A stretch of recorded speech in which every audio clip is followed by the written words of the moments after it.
hear a number of different recordings and you will have to answer questions based on what you hear.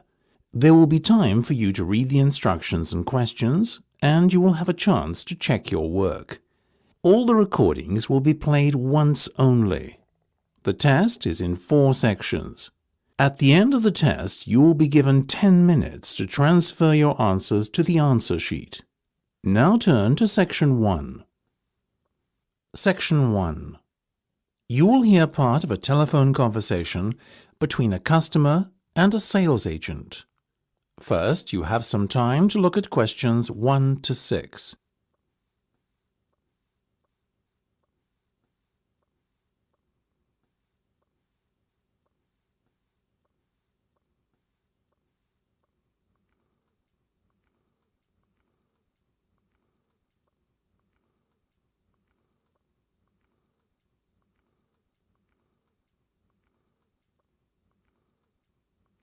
You will see that there is an example that has been done for you. On this occasion only, the conversation relating to this will be played first. Now, before we go any further, could you please confirm your full name for me? Of course, it's Marge Thompson. MARGE-THOMPSON. Thank you, Marge. That's great. The customer's name is Marge Thompson, so you write Marge Thompson in the space provided. You should answer the questions as you listen, because you will not hear the recording a second time. Listen carefully and answer questions 1 to 6. Now, before we go any further, could you please confirm your full name for me? Of course, it's Marge Thompson. MARGE-THOMPSON. Thank you, Marge. That's great. Now, Marge, the next thing I'm going to do is provide you with a booking reference. You should quote this in any further communication you have with us. OK, just let me get a pen. Go ahead. Very well. It's 777 000 44 22. That's 777 000 44 22. Got it? Yes, thank you. And just to confirm, you want to hire a car for 14 days, is that right? Exactly. Right, I can confirm that you'll be issued with a T-Grey Sword Star. What's this T-Grey sword thing? Oh, my apologies. That's the model of car we've allocated to you for the hire period. Oh, I see. Sorry, I'm not that well up on car models. No worries. I'll give it to you again. Mind you, it's 2 words. T-Grey Sword Star. That's TIGRE-SWORDSTAR. Perfect. Got it. And that's going to be at the airport when I get there on the 2nd of July, right? Right. At 3 p.m, it'll be there waiting for you. Lovely. Where should I go to collect it? The hire car centre? No. You're arriving at the South Terminal. The hire car centre is in the North Terminal Blue Car Park. Instead, your car will be waiting in the South Terminal Blue Car Park. That'll save you a long walk. Oh, even better. And when do I have to have the car back by? Well, we give you a period of grace, so once it's back by the 17th of July, at or around 6 p.m, there won't be any problem. Well, as I'm flying back on the 16th, there certainly won't. I'll surely have it back by the return date, otherwise I'll be in big trouble. Indeed. Now, what type of insurance would you like? Fully comprehensive, of course. Naturally, right.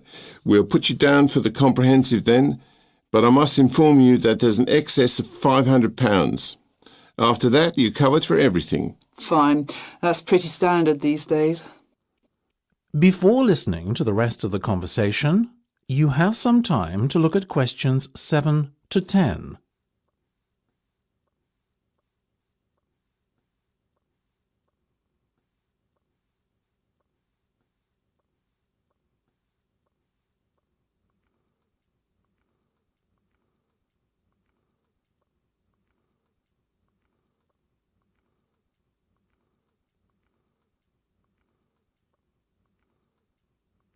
Now listen and answer questions 7 to 10. Now, Marge, how would you like to pay today? Do you accept cheques? Unfortunately not.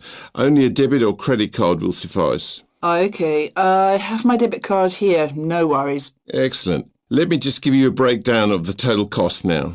It's £280 for the 14-day vehicle hire, and the insurance is an additional £75. Will you be needing a satellite navigation system? How much? £25. No, thank you. I'll use my own. I have one on my mobile. What about the roaming charges? That could amount to even more than £25. Good point. On second thoughts, I'll take the satellite navigation. I also need tyre chains. Is that correct? Not compulsory at this time of year. But I may be travelling up to very high altitudes in the Alps. In that case, perhaps you should hire them too. The chains will set you back another £25. No problem. So that's £405 by my calculation. We also have to include 12.5% tax, I'm afraid. Oh, well, if you must. So in total, that's £455.50. Now let me just... That's the end of section 1. You have half a minute to check your answers.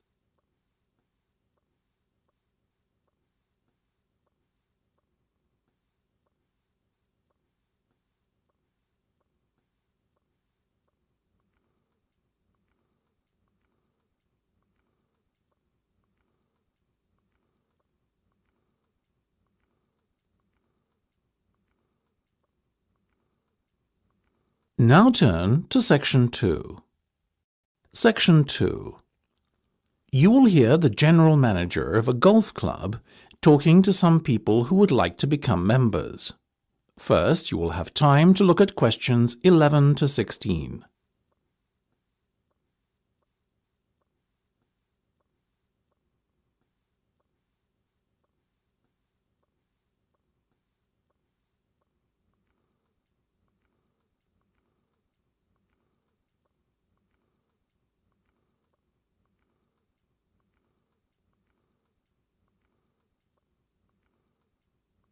Now listen carefully and answer questions 11 to 16. Now, ladies and gentlemen, thank you for coming to this meeting. Demand for membership places has far exceeded our expectations this year, so it was decided to gather you all here together to go through the process step by step, once rather than many times with each of you individually. The first thing you need to do is not fill in the application form. This, you see, is a waste of time, unless you have found an application sponsor. Your sponsor must be an existing full member of the club. Now, once you have your sponsor, you should log on to our website and fill in and send through the membership form. You will be prompted to provide the relevant deposit at the same time as you submit your application. You may do so using any major debit or credit card. The next step is for you to attend a general meeting of the club. There are typically meetings held once a month. After the club meeting, you will then be required to wait a while in order for the club committee to examine and, if all is in order, approve your application. It may be necessary to ask you to come forward for an additional interview before approval is granted, depending on the circumstances. Now, once you have been approved, you are almost a member of the club.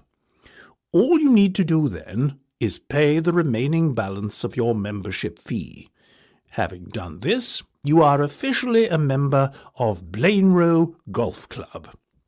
However, you cannot start to play in competitions until you have acquired your handicap. In order to do this, you must send in 3 cards. The committee will then issue you with a club handicap within 7 days on the basis of how you performed in each of the 3 rounds you played. Before you hear the rest of the discussion, you have some time to look at questions 17 to 20.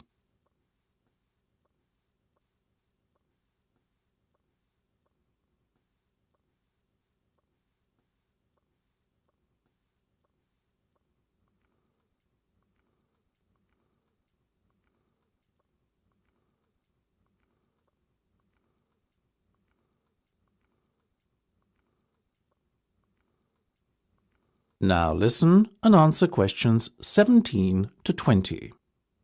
Now, I won't spend much more than a few minutes on this, but let's go through the different membership types quickly now. Remember, all the information I'm about to give you and more is available on our website. The first category is Full Ordinary Member.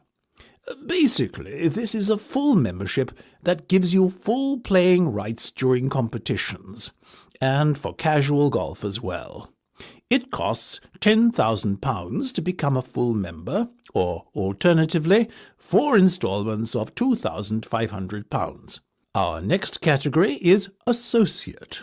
This is for a golfer who is already a member of a club but wants to join ours too, while keeping his existing club as his main club.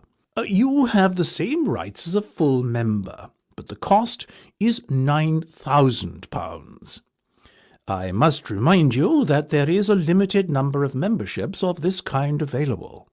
5-day members pay £5,000 to join, and this payment can be put towards becoming a full member at a later date if you would like to upgrade your membership status. You enjoy full playing rights during casual play and can play in all weekday competitions. However, you cannot enter competitions at the weekend. Intermediate membership is open to golfers under the age of 25 and costs £1,800, as do the other remaining membership types: junior, senior, and overseas. If you are an intermediate member, you too have full playing rights for casual play. However, you can only play in competition if a full member of the club invites you to join him. Junior members are aged between 12 and 18. They enjoy restricted playing rights in casual playing time and are only allowed to play on Monday and Wednesday mornings.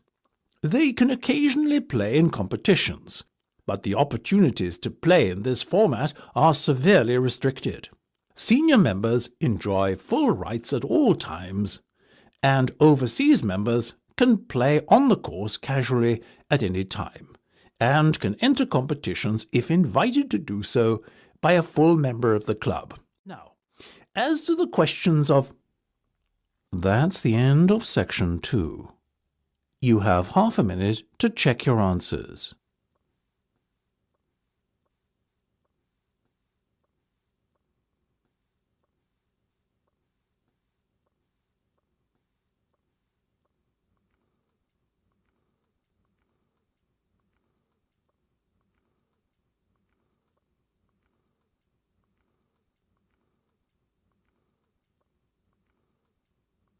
Now turn to Section 3. Section 3. You will hear a discussion between two students and their tutor. First, you have some time to look at questions 21 to 25.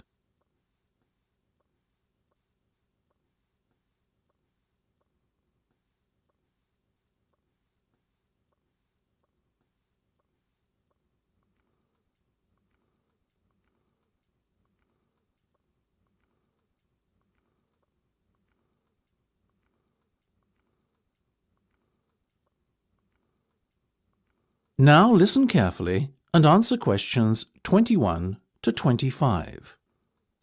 Okay, guys. First off, well done. That was a very good presentation yesterday. Now I'm just going to ask you questions about it before I give you my feedback. That okay? Sure. Of course. Right. Well, in that case, tell me, Niall, why did you choose to talk about Rafael Nadal? To tell you the truth, I didn't. I think I'd better let Sheena handle this one. Sheena? Yes, it was my decision to pick Nadal. Now, that might be a strange choice for a presentation entitled Someone Who Inspired Me to Study Psychology, but... Yes, but I was going to say, it does seem rather an odd choice. Was it simply down to the fact that he's a sporting hero of yours and so a role model?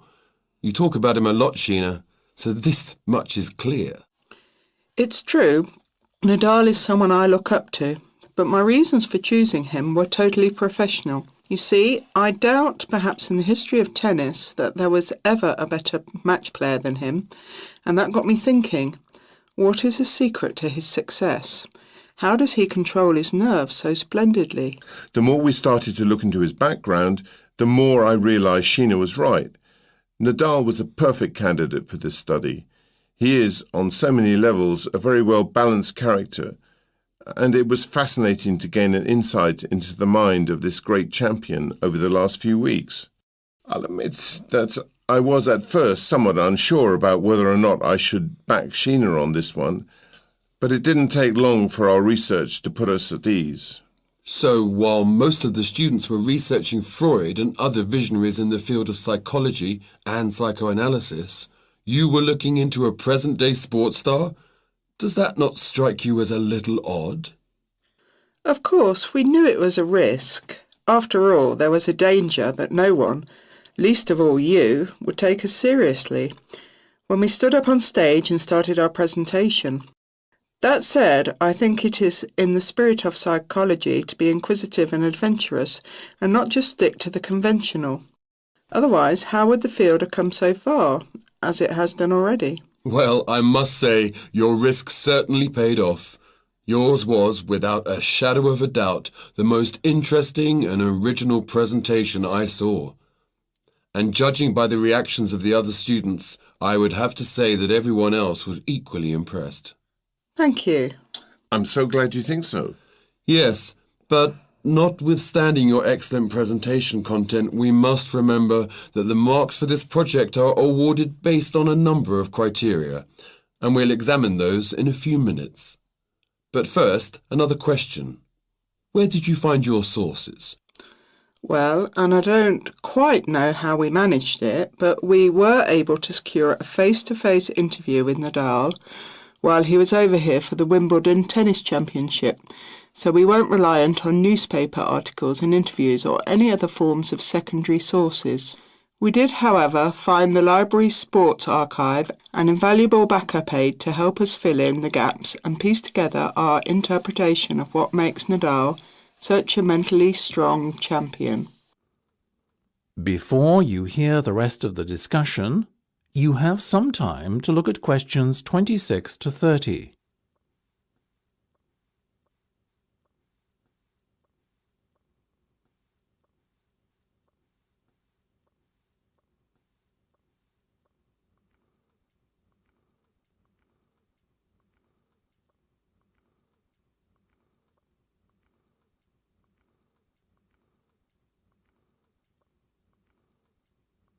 Now listen and answer questions 26 to 30.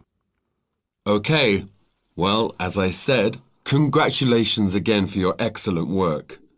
Now it's time for my feedback. The first area where marks were awarded is in your use of equipment. I felt that had you not been a little too reliant on the overhead projector, and had you, for example, used the interactive whiteboard and audio equipment a little more effectively, you would have received top marks in this section. As things stand, though, your use of equipment was still very satisfactory. It's just a shame as it was an opportunity missed to score full points. The next area I was asked to assess is content. As you might have guessed, I simply can't fault you on that. Highly original work, so well done. As for your timing, I felt that the two of you were a little too over-rehearsed, so the presentation felt, at times, a little robotic. That said, again, it was very satisfactory, and you would get full points for effort. Sadly, though, there is such a thing as trying too hard, and that cost you top marks here, I'm afraid. Oh, I see. Right. What was particularly impressive, though, was the thick handout you'd prepared for everyone. I took it home to read through it afterwards, and it was very well written. But not alone that, it also enhanced my experience of the presentation itself on the day, as I was able to refer to the handout for further information on what was being discussed and to answer any questions I had. Very nice. As for your level of interaction, well, you had so much that you were intent on packing into your 20-minute time slot that sadly you run out of time at the end, which left no room whatsoever for interaction and no one had the chance to ask you any questions. You've probably guessed, therefore, that you did worse than average in this department and unfortunately your score will have to reflect this. Oh my goodness, everything sounded so positive at the start. That is a big disappointment. We worked so hard. Now, don't be so quick to get deflated. Remember, your presentation skills only count for 15% of the project grade. Your score in this assessment, even if it were terrible, would still not be enough to prevent you from getting top marks overall. It's very hard to score well in the presentation assessment anyway, so believe me, you both did reasonably well. Thank you. I wish I felt like that. Yes, your feedback was very constructive. We're just a little disappointed with ourselves. Why? That's the end of section 3.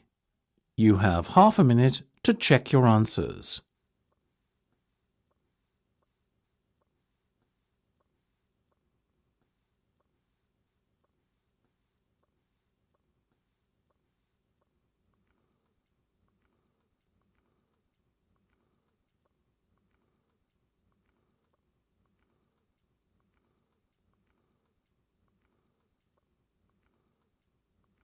Now turn to section 4.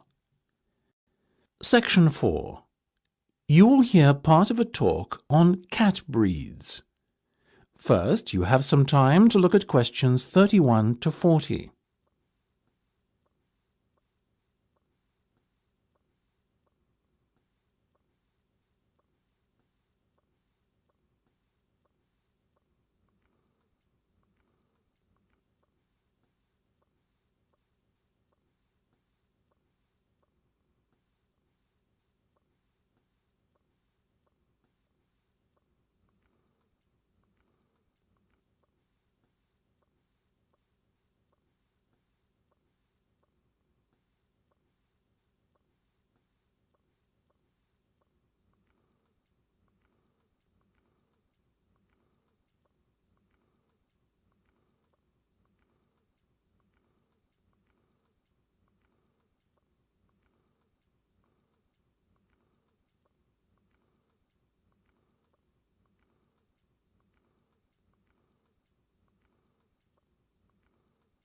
Now listen carefully and answer questions 31 to 40. Look at her, ladies and gentlemen. Isn't she beautiful? The Abyssinian is a natural breed of cat which originated in Africa, or more specifically, what is now Ethiopia. Today it is found in much of the surrounding African continent, particularly Somalia. Its head is broad and moderately wedge-shaped, and it has relatively large pointed ears, like the specimen you can see here in front of you. It is typically a reddish colour and is known for the unusual M-shaped marking, which often appears directly above the two eyes. See here. It has a medium-length coat in a sort of ticked pattern, ticked being a term to describe when the hair gets progressively darker from root to tip. There you go, little fellow, well done. Now this gentleman, he is a male, I can assure you, is the Aegean. The Aegean is of Greek origin, as you might have guessed, and is thought to have come from the Cycladic Islands. It's considered to be the only native Greek breed of cat. It is one of the newest and therefore rarest cat breeds, but relatively plentiful throughout Greece. It is much liked for its intelligence and friendliness, and because it excels in pest control. It has a semi-long-haired coat with rich tail. The coat is typically bi- or tri-coloured, with white always present, and the other colours ranging from black to red, blue, cream, etc. These colours are just as likely to present themselves as stripes. This little guy, as you can see, has beautiful reddish-blue stripes running through a pale coat. The head is medium-sized and quite round. The ears have a wide base, rounded tips, and are covered by hairs. Now the Australian. Australians are still mainly confined to distribution in their homeland. Obviously Australia, though a number of catteries in the UK have started to breed them too. Look at those expressive eyes. The cat is a fine example of the breed, medium-sized and short-haired. Notice also the large round head. This breed is much loved for its tolerance of children and because it is very rarely inclined to scratch. Its coat is typically spotted, or, as in the case of this little fellow, classic tabby style. Last but not least, we have the bobtail, another relatively new breed, like the Aegean and Australian. The bobtail first appeared in the 1960s in the United States, the only country in which it has a significant distribution, and is most notable for its stubby, bobbed tail, which is only something like 1/3 to 1/2 the length of a normal cat's tail. It is a very sturdy breed, with rather shaggy and dense fur. Bobtails can have any colour fur, and often have the appearance of a tabby. Unlike the other breeds we have discussed, the bobtail is not natural. It is said to be a result of the crossbreeding of a domestic tabby cat and a bobcat. Such is the careful breeding the cat has undergone that it comes in all colours. And there are also both long and short-haired versions. If I had to recommend one of these breeds to you today, I would have to vouch for the Australian. After all, as all of us here are parents, we must surely agree that our children are our first consideration when it comes to purchasing a pet. What effect the animal will have on them, how will it react, etc. These are questions we all ask ourselves, and they are even more important when the child is very young. The Australian is simply unrivalled in the temperament department and is extremely unlikely to lose its composure and take a swipe at your child. That said, it is still a very rare breed in these parts, and as with all things in the world, rare equates to very expensive. So it may be beyond the price range some of you are prepared to pay. Surprisingly perhaps, though the bobtail is part lynx or bobcat, as they say in the States, it doesn't appear to have inherited any of the wildcat's aggressiveness, and therefore it makes an excellent second best as a pet you can allow to be around children. It is also considerably less expensive. The other two breeds we have talked about both make excellent house pets. However, hand on heart, I could not endorse either as a pet to have around young children. In my view, the child's safety is not something to gamble with. So, if you can afford the extra few quid to lay out for a bobtail, or better still, an Australian, do so. You won't regret it. That is the end of section 4. You now have half a minute to check your answers.